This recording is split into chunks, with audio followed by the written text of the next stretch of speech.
Hi guys, welcome to the show. Today we've got Amanda Milius.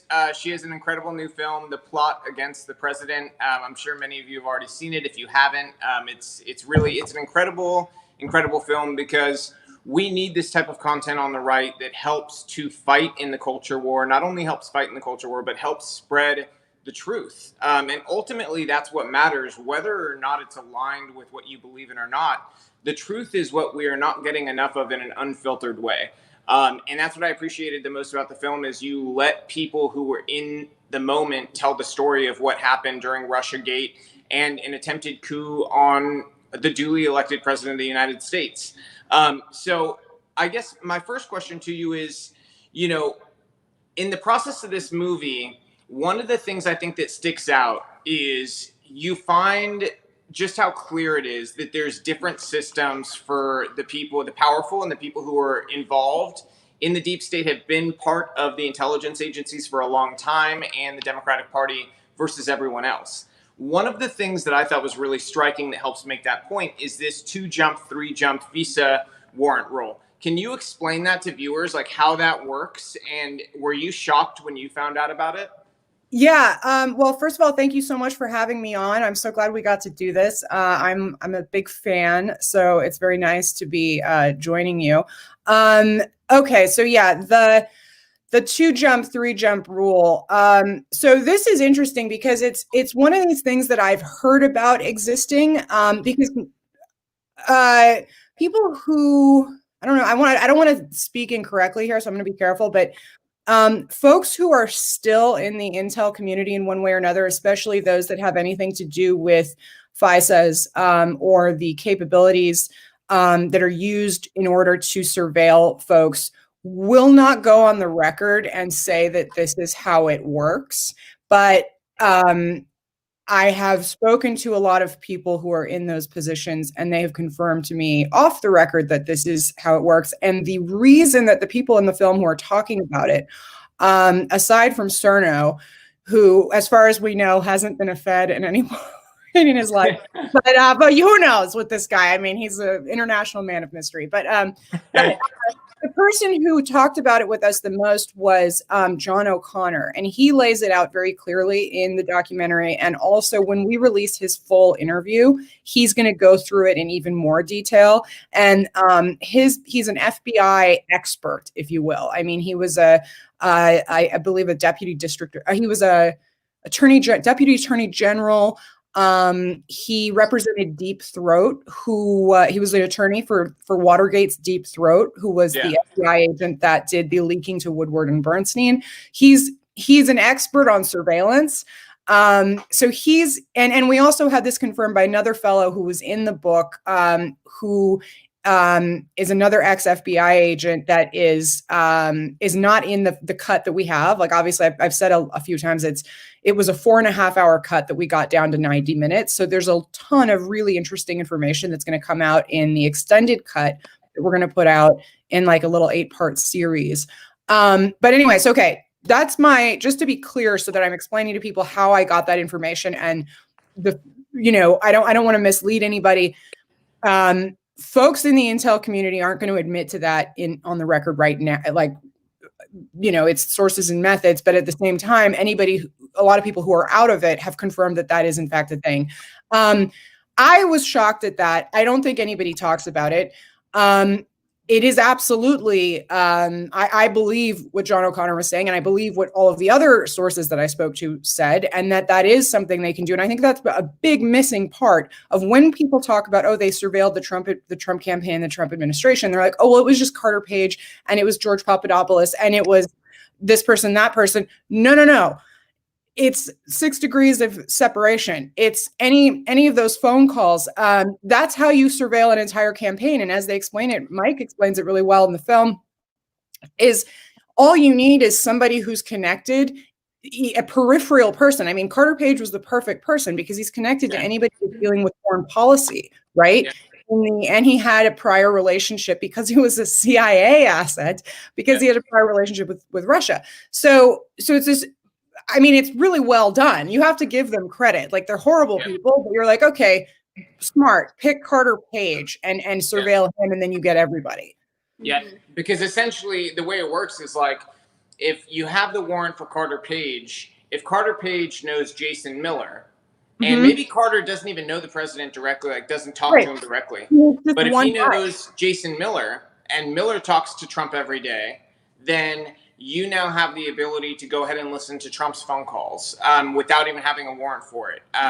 And I think that the point that Mike makes in the film that's really important is this is essentially saying, hey, Americans can be sued and not even know about it, and be found guilty, not even know about it, and have no representation and have no clue, and that's un-American. I think that, like he said, if you're going to have a system like that, the barrier for entry better be really damn high.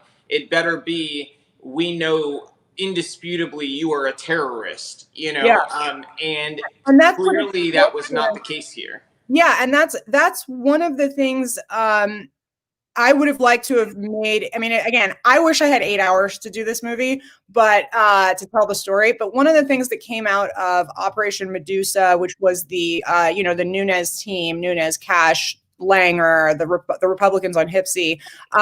One of the main things that came out in the Nunes report was these clear examples of Fisa abuse and other law enforcement abuse. And that was really what I was hoping, and I think a lot of people were hoping would be the outcome of this would be reform. And it's not really happened yet. And that's one of the things that I certainly hope is something that occurs in the second term, is that we majorly reform this system, because it's not even a matter of if you're going to be surveilled. You are surveilled. It's a matter of if they use that material, if they unmask you, if they use this against you in some kind of legal proceeding.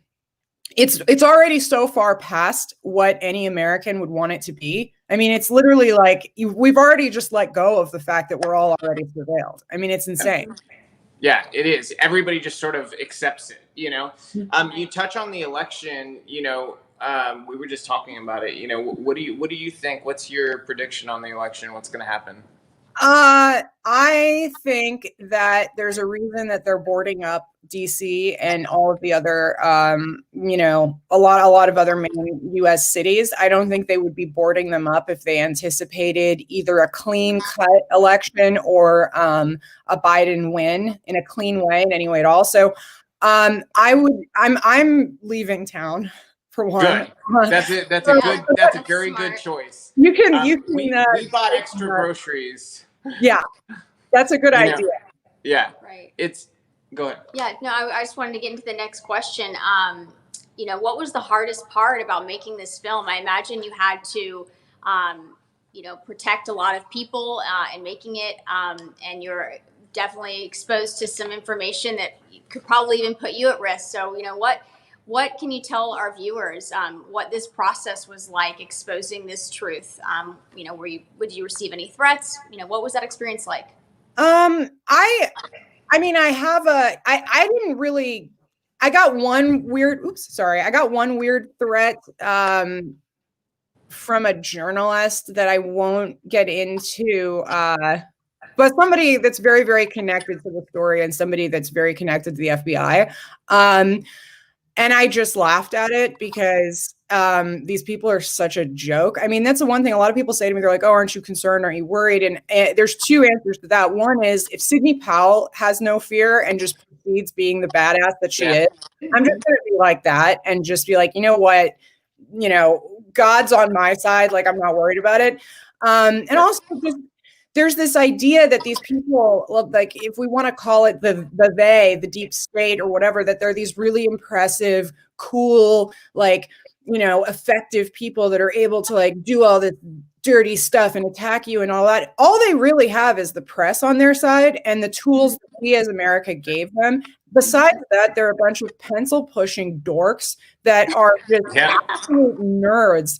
I'm not afraid of these people. They're so unimpressive. Like, they're just so I don't want to judge a whole group, I guess I am, but I don't really like what they've done to our country. So guess what? They're going to get judged. I'm so with you. I think one of the most embarrassing things is the portrayal of people like this in Hollywood, like the portrayal of people like Comey and the portrayal of people like Andy McCabe, they make them look like heroic, masculine, like unafraid of anything. We will attack anything that is a threat to our democracy without fear or favor. They're like, they're John Brennan. Like, look at John Brennan. Like, he's just this like overweight, like weird, creepy, like just like they're just creepy people. And they're just like, they're power hungry freaks. And they don't have anything I want. So I'm not that worried about them. But yeah, no, it's ridiculous the way that they get portrayed. I think that's one of the things, and it really works on our side because people are like, oh my God, like something bad's going to happen to this person because they told the story. I mean, yes, with most people, what they do is they have the press on their side. So they'll try to wreck your reputation.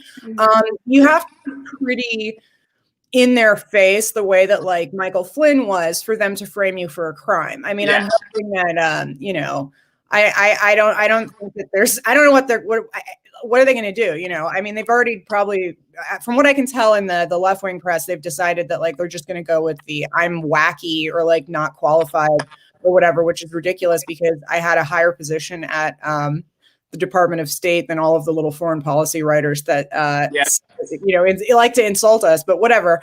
But yeah, so anyway, long story short, I'm not worried about that. The hardest thing about making the movie as far as information and keeping everything secure wasn't that hard. There's just little, you know, I worked in government. I have a TSSCI security clearance. Like I know how to keep material. That kind of training you get is actually sort of useful, even in the private sector where you just keep things safe and limit the amount of people that are involved in something. Obviously, there's no classified information being told in this documentary. So there's really not. I wasn't that, once we had a plan and we formulated that plan of how we were going to keep everything secure pretty early on and stuck to it. Like that's really all you need to do. The hardest thing was really getting it done in the limited amount of time, because really when you're making something like this, every single person that's working on it, they're like, God, I really need another 2 months.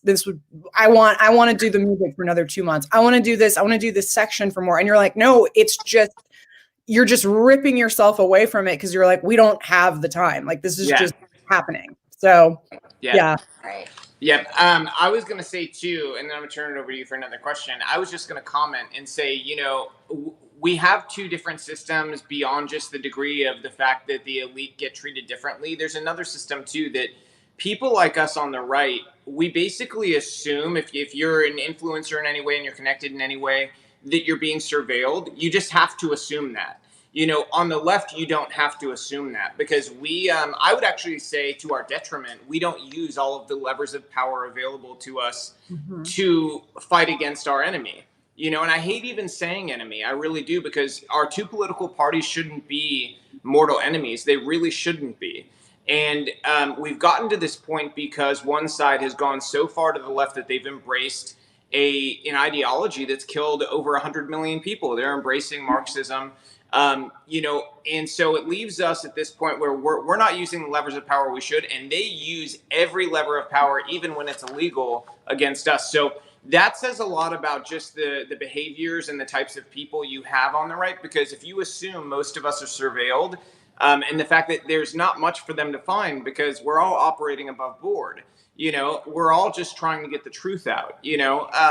So I'll let you ask the next question. I just wanted to say that. Well, so just to say on that, I think that's absolutely true. And I mean, that's one of the things that I've noticed, the difference between Republicans and Democrats. If you want to, I agree, it's a shame we're at this point where everybody's an enemy, but it's pretty clear that that's where we are. Again, DC is completely boarded up. So they're not acting like he's 10 points ahead.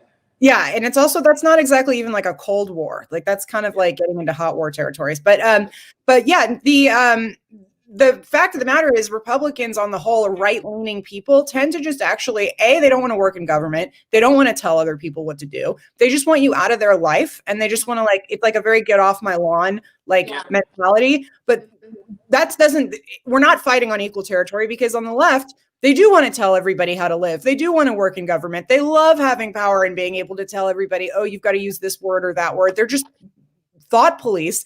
And it's that's a big problem. I don't want to fight the way they do, but it's not a winning strategy to just be like, my side's just, leave everything alone. And their side is, I'm going to put you in a re-education camp. Exactly. Yes, This exactly. rubber band is going to snap back hard, because Mm-hmm. what they did is they I hate using the word radicalized, but it does fit. They radicalized some people to a degree that is dangerous, and then they radicalized other people they weren't counting on, that are very intelligent, that are not people who wanted to get into politics, that are not people who, like, this was something that they wanted to get in the middle of, but these are people who they've radicalized to a degree that they're now willing to go and run for office and do it just so they can kick these people off of everybody else's lawn. These are people they shouldn't have woken up, but they did through their behavior. And when that rubber band snaps back, it's not going to be pretty for a multitude of reasons, because they've stretched it so far on their side with embracing Antifa and everything like that, that, you're going to have an opposing force at some point, and I hate saying that, because again, like, our natural state of being is that we don't want this fight. Right. And I think that's sort of the mentality a lot of our soldiers even have in the military, is like, they don't want to go to war, but if you bring the war to them, it's not going to be pretty. And that's kind of where we're at, is they repeatedly keep demanding a war, Yeah, and if they had just, even in my own case, I had no interest in working in politics. I certainly never thought I was going to work in the government. If Hollywood hadn't had such a disgusting agenda, and if I hadn't been, if I had just sort of trotted along, gone after film school, just worked in Hollywood and done my thing, if I didn't have everyone I know basically trying to silence me, or never, basically not even associate with me because I had different political opinions, I probably wouldn't have just abandoned Los Angeles on a whole, joined the administration, become the radicalized MAGA nut that I am, because I would have just carried on doing my career. And so, if they don't like this movie, that's their fault. It's the same thing I think about in the press. If the press had done its job, I wouldn't have had to make this movie, because everybody would know the real truth. It would be boring. It would be like, oh, well, I know that Russia was a hoax, because the hoax wouldn't have even have happened. It's their fault, Right. That's such a good point. I mean, they've essentially created even more conservatives than they would have ever wanted by being so radical. You were talking about in the movie the laundering cycle that happens with the FBI and the media, and how they work together. And it reminded me of, the wrap-up smear, a lot. And Nancy Pelosi talks about a lot, which is ironic because she's projecting that's exactly what they do. Can you talk about that, how the laundering cycle happens? Yeah, I mean, it's absolutely how it works. You can see it. The cool thing is the evidence of it in the most black and white way is actually in the Mueller report. The way that they used, that the FBI specifically used, it's kind of like a whole of existence approach. Again, you got to hand it to these people.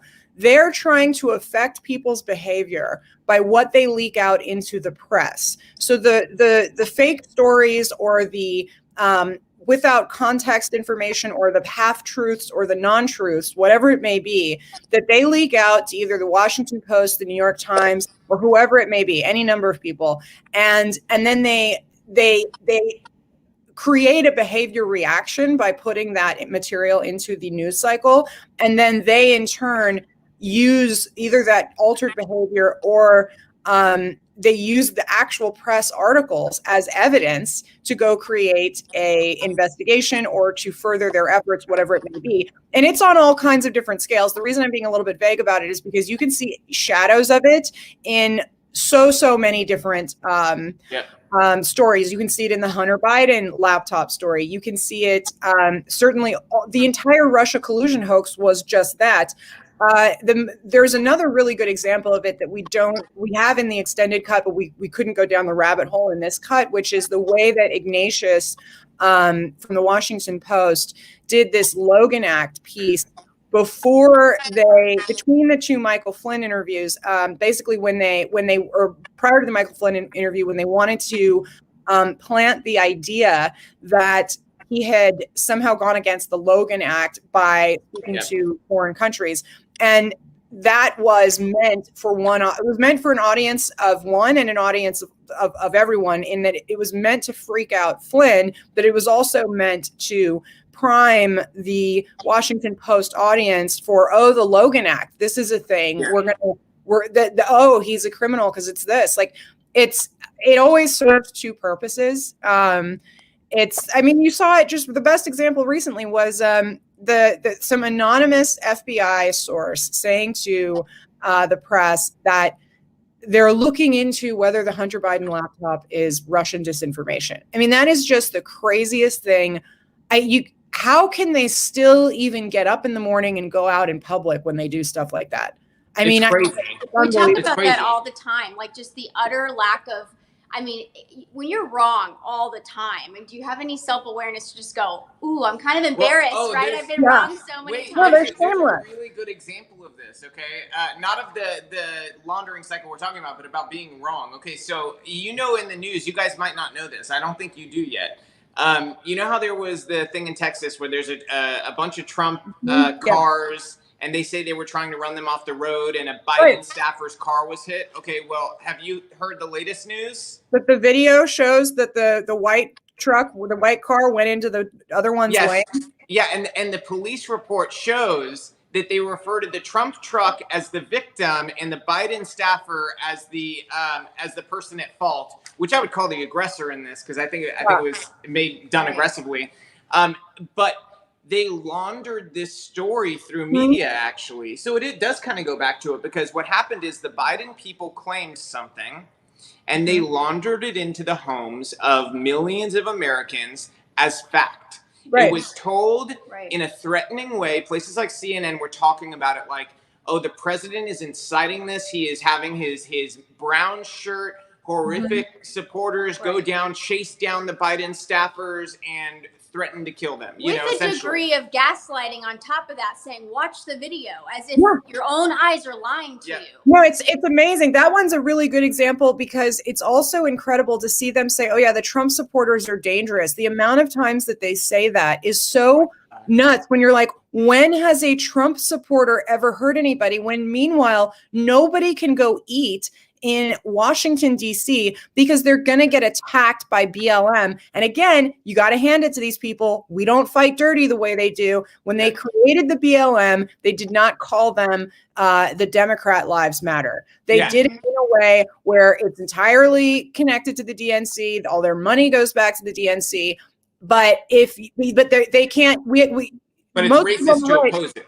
It's racist to oppose them, which is the brilliant thing that they did. I mean, that they've been doing for so long that is just so amazingly brilliant. But but the fact that they don't have to take any blame for the violence that is done by BLM, by Antifa, by any of these people, because they're like, well, it's not the DNC. They're not marching with D shirts. And you're like, yes, they are. That's your problem. The fact that people cannot go eat at a restaurant. I mean, it's insane. The biggest gaslighting of all of this is that, actually, I'd say the funniest thing I heard this week, and the most gaslighty, is I heard somebody say, oh yeah, there's a secret Biden vote out there. People who are too afraid to say they're voting for Biden. I'm like, I'm sorry. Could you point me out?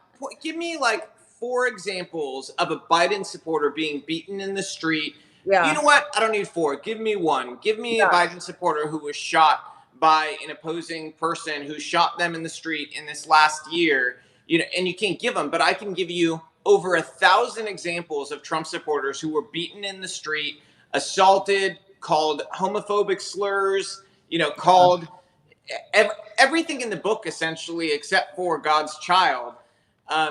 They've been called, so I don't know where they're getting this idea from, and I think it's the media. It's entirely created by the media. I mean, this idea, especially the fixation on the Proud Boys, which is the weirdest thing, as though the numbers of them, I don't even want to give it the credit, the credibility to even compare the two, because you're like, the Proud Boys is a handful of people that initially started, from what I understand, to protect people in the lines of Trump rallies and whatnot, because they were being attacked by Antifa.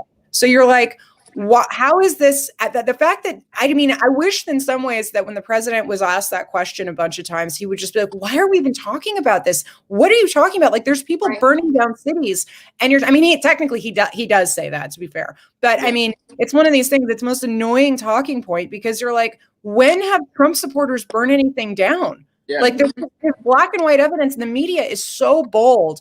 And that's the thing. I think when I made this movie, I always distrusted the media. I always disliked the media. That's not new. But what I realized is that it really is complete. They really are just an arm of the intelligence agencies. And these agencies at this point, in the ones that are doing this, they really are working against us. This idea that you're going to take an entire country and convince them of a falsehood, make them hate each other, make people that work in the government distrust the commander in chief. How is that not worse than what a foreign enemy would be doing to us? Right. I don't understand. Like, how is that?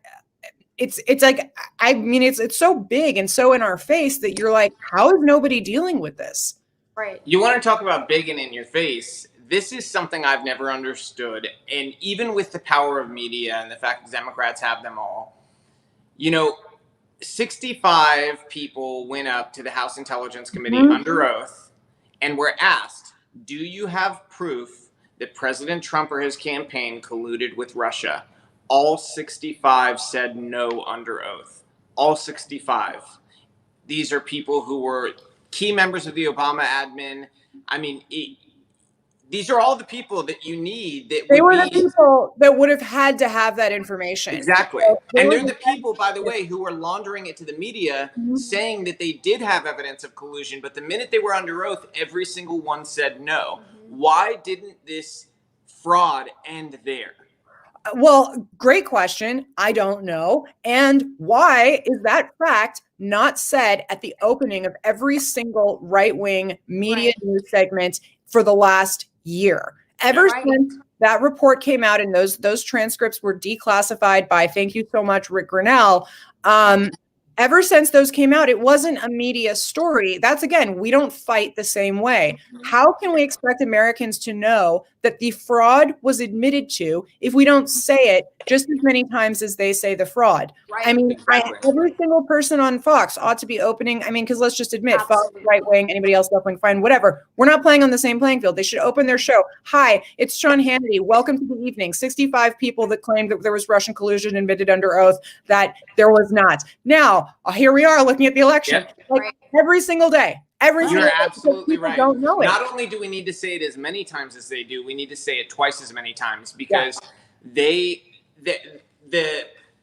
act of countering the misinformation, the disinformation, it has to be much stronger than the actual disinformation, because if you don't push back so heavily, it's kind of like if I'm accused of being a puppy killer, I can't just come out once and say I'm not a puppy killer. I need to flood the zone with the fact that I am not a puppy killer, because that disinformation they put out on its own is powerful enough just happening one time that you need to counter it in multiple ways. And you're absolutely right that on the right, we need to get smart and tougher, whether he wins or loses. And I believe he's going to win, but we need to get smart, because this doesn't end with this election. We have a long fight ahead of us. The beast that we're facing is not going to go down quietly. Like, the Democrats aren't going to lose this election and then go, oh, you know what? I guess we were too far left. We're gonna bring in, Tulsi Gabbard or Tim Ryan or somebody, and have them run on a very centrist platform. That's not going to happen. They're going to go with somebody like AOC next, somebody who's all the way over there, who is being open about what they are. What you need to do is, when you're hitting on it, it's communication. And this is the crazy thing. The right cannot communicate for a damn. It's like, when I was working in government, when I was working for the Trump administration, I worked in communications. That was my thing. I actually come from a communications background. I'm trained from film school. I'm trained in the visual arts. I'm trained in communication. And it was the most insane thing, because on our side, they just they think of it as like what people do who aren't smart enough to do policy, where they're like, oh, I'll just put my girlfriend in the comms department because that's where like the women go work. And like, this is like not an important thing. No, it's the most important thing. It doesn't matter how good your policy is. If you can't explain it and you can't convince people that it's good, it does not matter. And it's the most annoying thing. And like, it's like the right, we all say the left can't meme. The right outside of memeing cannot communicate. And it's so frustrating because I think a lot of it has to do with, a lot of people see it as kind of like a hocus pocus art.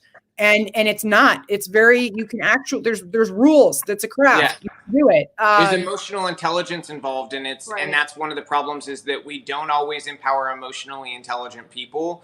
And she talks about this all the time. Like, all it takes sometimes is like, you look at the great policy achievements, and if you laid them out in an emotionally intelligent way and you flooded the zone with that messaging, they have nothing to hit you with.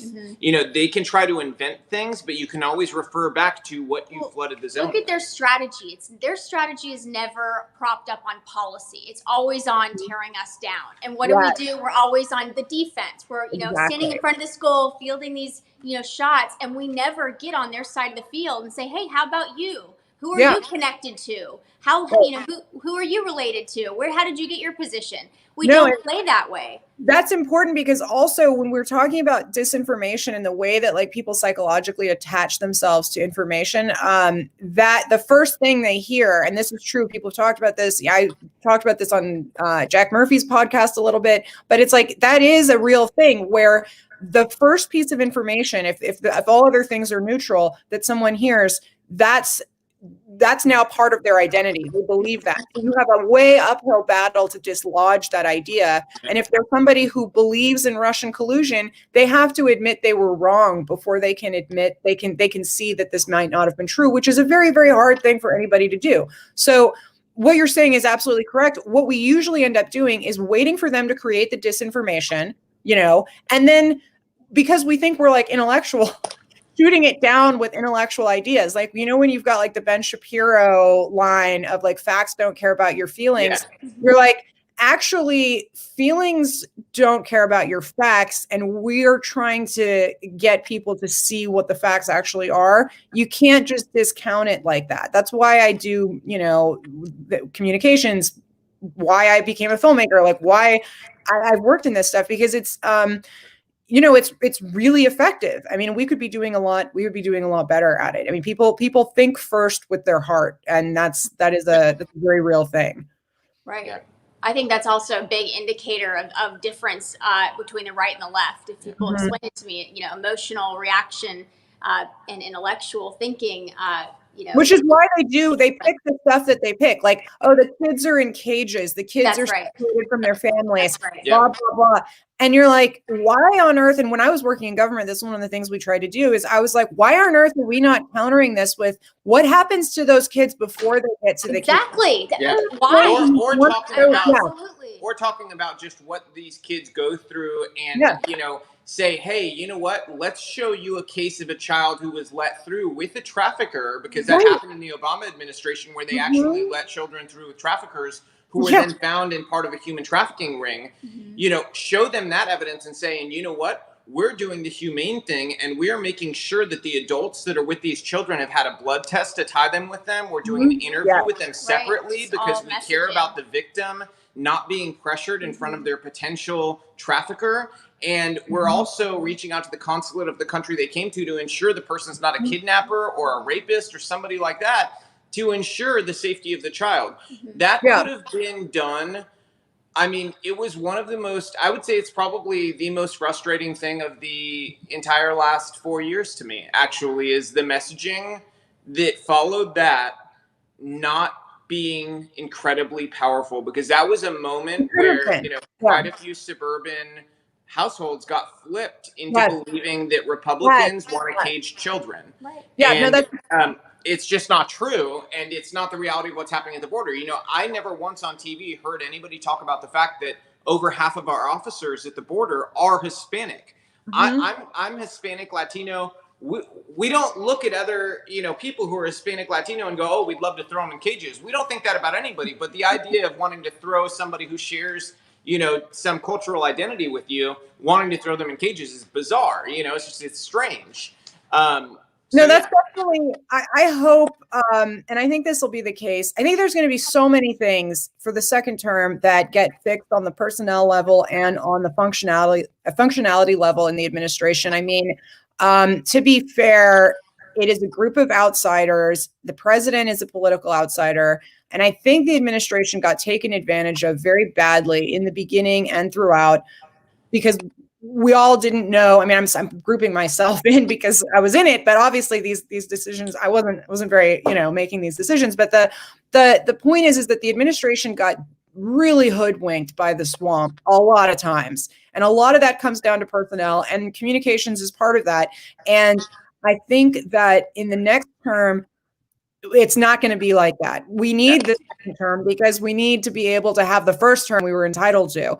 And, you're fighting. I certainly think that that's going to get a lot better. I mean, it's really trial and error. And you see even, in the way that the press secretary bounces back and how she is with the media, you're just like, okay, this is what we need. This is great. She's perfect.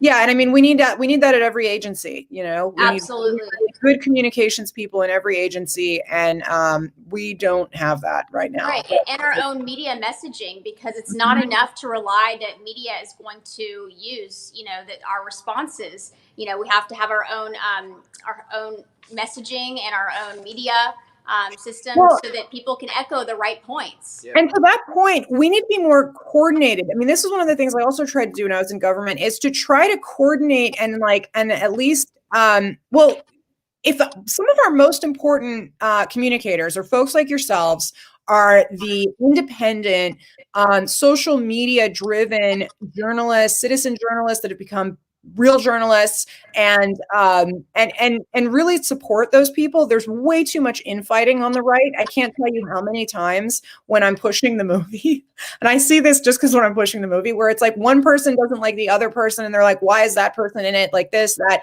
And you're like, who cares? Like, we are all going in the same direction. We fight amongst ourselves so much, and it's like the establishment right-leaning press needs to embrace the new social media generation and the new journalists, because they're the ones that are actually doing the smart communicating. Like, I love the big networks and all that stuff. That's great. That's really important. And they're reaching a lot of people, and thank God for them. But these arguments in the nuance that are very, very convincing and are actually the arguments we need to be making, they're happening at this level, Yeah. Absolutely. And that's one of my big criticisms is I think, like you said, personnel is huge. Speaking of personnel, how was Mueller ever appointed special counsel when he was close friends with Comey, who I would argue is a guilty party in this whole thing? And on top of that, interviewed with President Trump for a job the same week that he was named special counsel. How are those conflicts of interest? Like, I still to this day, like, I get it because they're all corrupt, but even when they're all corrupt, like, I still am fascinated by the ability the media has, even with trust being under 30% in every poll, how they convince people that something like that is okay, I mean, it happens. It's hard to say because it's so outrageous that you're like, yeah, I don't know how they convinced people it was okay. And again, it's because our side didn't make the argument well enough. Yeah. This is crazy. Are a lot of people, this is the thing. I'm very happy the movie is extremely successful. Very happy that it's opening up a lot of people's eyes. But why is it up to me and otherwise nobody who bumbled into a situation where I happen to know how to make movies and I happen to come across a great manuscript? Why is it my job to be telling people this stuff for the first time? Why am I the one saying, going and getting this information? I mean, granted, to be fair, a lot of the folks who are in the movie have been saying this stuff for a long time, but how it's not being argued all the time that this appointment was so out of control, corrupt.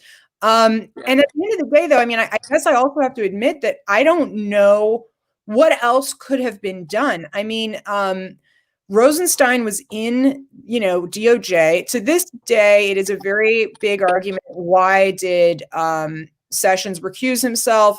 I mean, this is something that divides our side straight down the line. The pro Sessions, the anti. I'm not trying to get in that fight, but obviously, I have a point of view. But it's a really, really insane situation. And I don't know, I think just knowing the story and getting the story out there is important, which, Gorka explains very well in the movie, which 24 hours after Mueller interviewed to be the FBI director when Comey was fired.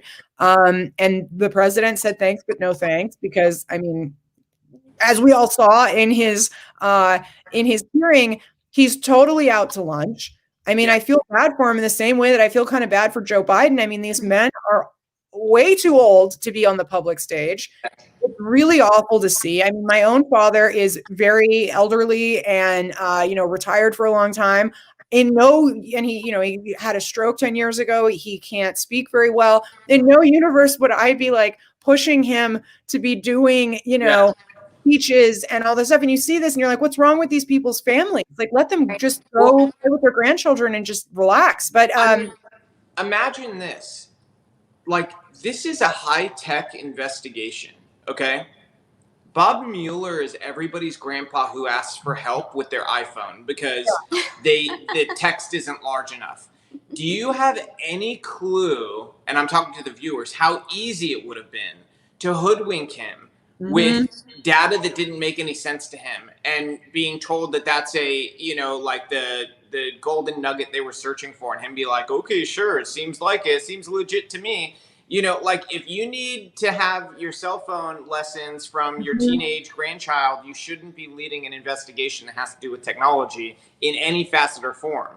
And that's the perfect evidence to the fact that he wasn't the one leading the investigation. It's all Weissman. It's all Weissman. It's the whole team of them. He was just the guy that they put up so they could do these stupid profiles and be like, did you know he was a Republican? Did you know that he worked with Bush? And you're like, that's a disaster, actually. That's the thing that drives me nuts about these arguments, the left and the right, is so many times the Rachel Maddows or the whoever, or even people I know, they'll be like, yes, but did you know that McCain, who was a Republican, also doesn't like Trump? And you're like, I hate McCain. I don't care. Exactly. I'm like, we get that with Mitt Romney, with McCain, with Bush. I'm like, look, Bush kicked a bunch of people out of the Republican Party because we thought he was crazy. The reason we got Obama. And by the way, I've always been saying that the neocons versus the populists, that's the actual party. I know a lot of people say that, but it's so true, because you look at Clinton, Bush, Obama, identical foreign policies, right? Identical, practically. And Trump is the only one that comes in and does something different. And that's what I really care about. And also, I think our generation is more concerned with, at least the way I remember it, I wasn't terribly political during the Bush time. I didn't like the war in Iraq. I think if you had really pushed me, I probably would have said I was a Democrat at the time. I don't take any responsibility. I don't need to own the Bushes. I hate the Bush. I hate the McCains. I hate all these war machine freaks. And the fact that they try to stick that to us, it's like, I really wish we'd formed a new party right in 2015. With a new name, and then we could just been, because it's hard when especially also, I'm going on a tangent here, but one small note, when I was working in government, and I'm working, all of government, all Democrats, and a lot of them, were very, very good people, totally fine. Not everybody's a deep state swamp creature trying to undo what you're doing. There's a lot of that, and I talk about that a lot, but a lot of these folks, they're just, normal people that were like, I'm kind of freaked out. I've heard horrible things about you Trump people. Are you all, like anti-gay, racist, this, that, and the other? And I found it to be my job a lot of time to kind of talk people off the ledge and be like, guys, like, I made the last film that I made when I was at film school was a post-apocalyptic lesbian weed Western. Like, I'm not like this isn't like, Mike Pence's niece here coming to run your department. But it's like, I wish that there was more messaging on that as well, because I think it would diffuse a lot of people to be like, look, this isn't your grandparents' Republican Party. It's not the same thing. It's like Rick Grinnell is like the biggest figure, outside of the White House. And it's like I just wish.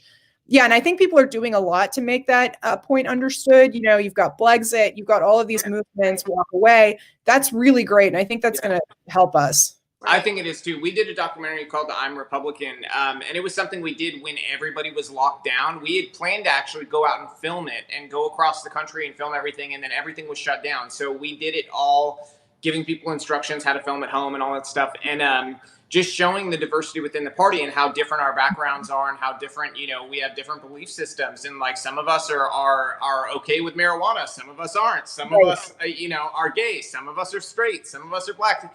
But going into sort of also the things that bind us together, because there are like some common threads, but outside of that, I think that I made a point the other day that one of the big mistakes media is making right now is they're treating this as a referendum on, hey, are the Project Lincoln guys, the Rick Wilsons and all those people going to run the Republican Party if Trump loses? And I hate to break it to them.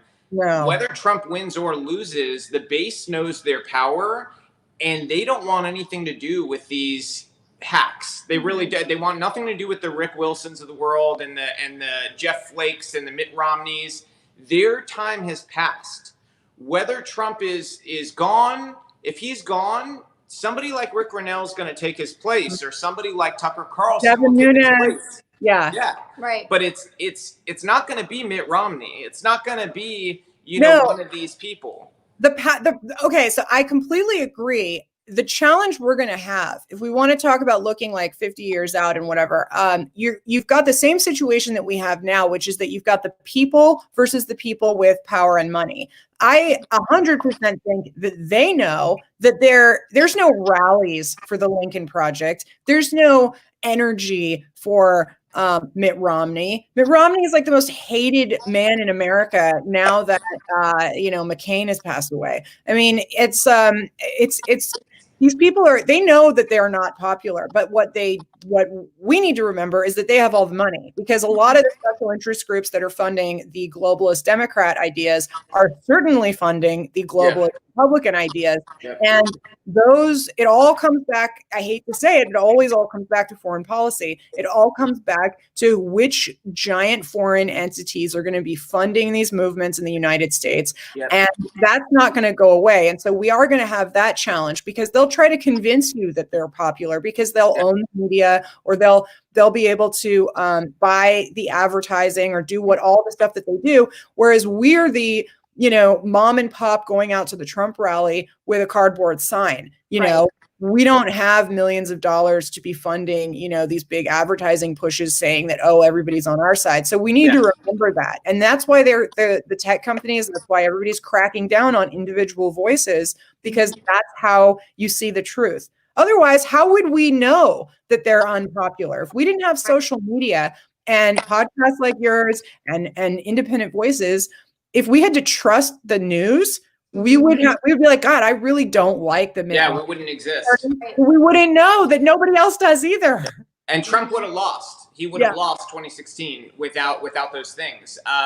Because it would have been too hard. It really would have. I think that's how the truth broke through in 2016 was social media. Basically, one of the things what we need, I hate to think of this because I don't, it's not about money exactly, but it's, we do need the real sources of power and wealth that do support populism, that do support nationalism. They need to put their money where their mouth is. They need to do what the Soroses do. They need to do, again, we're not fighting on the same ground. We talk about this all the time. Like where's all the time. I don't know where these people are. Paul singers, they do dump money just in stupid places. Yeah, they dump it in places that worked in the 90s. They're playing in 80s politics. That's what they're doing. They're running, these stupid ads that don't influence culture. They're not penetrating the right people. They have. I don't know what they're thinking. We've made the point a million times that you have a unique opportunity here where half of our country is not served by entertainment at all. Right. At all. Their values aren't reflected. What they believe in general, is constantly undermined. Their children are being brainwashed by a group of people who hate the parents. And they don't believe. We do nothing. They also they're hungry for what they know is the truth, and they're hungry for other stuff. It's a reason our documentary, which had a very, I mean, I'm not going to get into the budget, but it's just, you could probably find it in your couch. Now, it depends on who you are, but I mean, compared to the amount of push that a lot of media and a lot of documentaries get, we're the #1 documentary on Amazon. Like, yeah.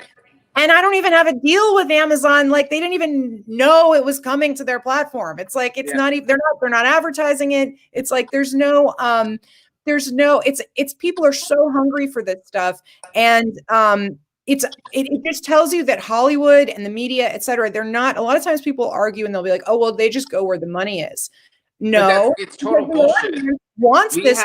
We have such a huge group of people that are hungry for content. And this is what drives me the craziest about the fact that none of the billionaires on our side are smart enough to fund filmmakers like you or me, or, you know, just in general. What's amazing is that we have us, because the right used to not have people like us. Yeah. And you have us now. Why they're not using us to fight makes no sense, because even as a business proposition, every single one of these films has shot to #1. You look at somebody like Joy Villa in music, like immediate #1 iTunes chart topper, you know, on her old record. You know, it's not even something that was like super produced. It didn't have a super producer or anything like that. It was an old, I think it was a demo. I might be wrong. I think it was a demo. But it went to #1 on iTunes. You know, like, there is a hunger for content. It just needs the funding and the marketing, and, you know, you build it. Some people who are very quiet in Hollywood will come. People like Chris Pratt, if they knew that it was safe and that there was money behind this alternative Hollywood, let's pretend it was in Nashville, Tennessee. You know, if you had an alternative Hollywood and he knew, hey, the funding is going to be there for me to still make movies that are $30 million budget, $50 million budget, he would move his butt over here, and he would probably be more vocal about supporting the values he supports. Well, the reality is right now they're afraid. The problem is they've still, so I don't want to be a bummer, but we've still got a problem. I spend a lot of time thinking about this. I mean, since I was like a kid and saw what kind of happened with my dad and like had observed Hollywood really closely. And this is something that's going to pop up in the next documentary that I think the team that I did this with, we're going to do something that potentially next that involves a lot of China and foreign influence in Hollywood and other ways in the United States. But the main thing we've got a problem with there is you're not looking at 30 and 40, $50 million budgets. Their movies cost $200 million to make. Oh, yeah. And all of America could up in one moment say, I don't want to watch this movie. And it wouldn't matter because China would watch it. And China, if it's one of the 10 movies that they select, and then you've got the rest of the countries. And that's the problem. It's a reason why, you know, in the 90s, you had this great kind of size of movie, which was like the $20 million to $50 million movie, which was like this sort of action, or that it was like movies that didn't have an agenda. They were just cool and fun to watch and relaxing. And they were very American cultured centered, where if you weren't American, you wouldn't necessarily get it. You might like it. But so now what's killed movies, and I don't have to tell you guys this because you know, but one of the things that's really hurt films in the US and the kinds of stories we can tell is because they're made for an international audience and a US audience, if they'll go to the theaters, is you've got all these monster stories, or the man being chased by, you know, Godzilla or whatever, something that has nothing to do with culture and basically is something you can understand in any language, where it's like Transformers, you can understand that in any language. The superhero movies, you know, it looks exciting because it's explosions and stuff, even if you don't really get the culture behind it. And that's a shame, because a lot of the best movies, which is America's, by the way, I argue that America's most important export is actually culture. It's being totally derailed. We don't even have American people don't understand the scale of it. I've talked about this before in a live stream, because my company has had a contract with a major film studio. I'm not going to call him out because there's probably contracts that forbid me from doing it. But when they have major blockbuster films come out, not only do they spend more money on the Chinese market, but they bow to the Chinese. The stuff that I saw, in the business has been nuts. The stuff that they will do to please their Chinese investors and the way they get around this, and it is Chinese influence. It's the Communist China Party is behind this. They funnel it through investors, and essentially not only are they getting them to change things about the film, you know this, they're also, on top of that, they're making deals when they do the investment to put certain stars in the movies or on the soundtrack with the intention of then making a star happen, and that star is subservient to communist China. So if they can make a star, then they have millions of followers. They're driving influence through those followers of the film. And then when, say, something like Hong Kong happens, they then funnel through the message that Hong Kong is China, and that, you know, it's really these rebels that are, you know, hurting police that are the problem in Hong Kong. That's how they launder multiple different things through these films. But like you said, culture is our most important export, and it's now being controlled in large part by Chinese investors who are really a front for the Communist Party. And look at even look at the NBA. You've got a huge American superstar. I mean, I'm a Kobe person, very, very dedicated. Oh, yes. Me too. We are too. So I don't like LeBron at all because I never like LeBron. But LeBron James, I'm also kind of a basketball fanatic. But I mean, so I respect the guy, but like I like guys with more like heart and like maybe have like Anyway, Russell Westbrook, I love him. But you've got a superstar like LeBron James kissing the ass of China and protecting this disgusting and standing up for this disgusting regime. And I mean, we're just waking up to how much control China has over our country. I mean, you've got, even at every level of Hollywood, sports, our own government, practically every think tank, by the way, in DC, is one way or another filtered through funding from China, or some other adversary. I mean, it's really insane. Look at our universities too. Our universities universities. That's a whole other beast. And on top of that, on top of the Chinese influence, we now have Soros is committing $1 billion in endowments to universities to get across his message. Now, they're fighting the war on the front of education, in entertainment, and all these places. And our billionaires are sitting there saying, hey, you know what? We want to make more, spend more money on these ads with the same crappy black and white, scary graphics and sound, and then the one thing slap a newspaper on it, It's going to be really interesting when all of these really square firms that have been doing all the Republican ads for the last 50 years are not enthusiastic about my production company opening up this year, and people like yourself and all kinds of, and a lot of the different filmmakers that are coming about that are like, actually, we're not from that boomer kind of point of view where you're like, all we have to do is talk about our values and it'll be convincing. No, we won't. And I think that that's one of the best things. And that's why I kind of argue for this, being an artist, being good at your craft. A lot of these times, I talk to a lot of conservative filmmakers and folks, they'll be like, well, I really care about this issue, so I decided to make a movie about it. And you're like, that's good. That's fine. I'm glad. But that's a political person who basically just was like, because I saw movies, I think I know how to make them. And that's not how it works. There is actually go to film school. More of us need to be going to these,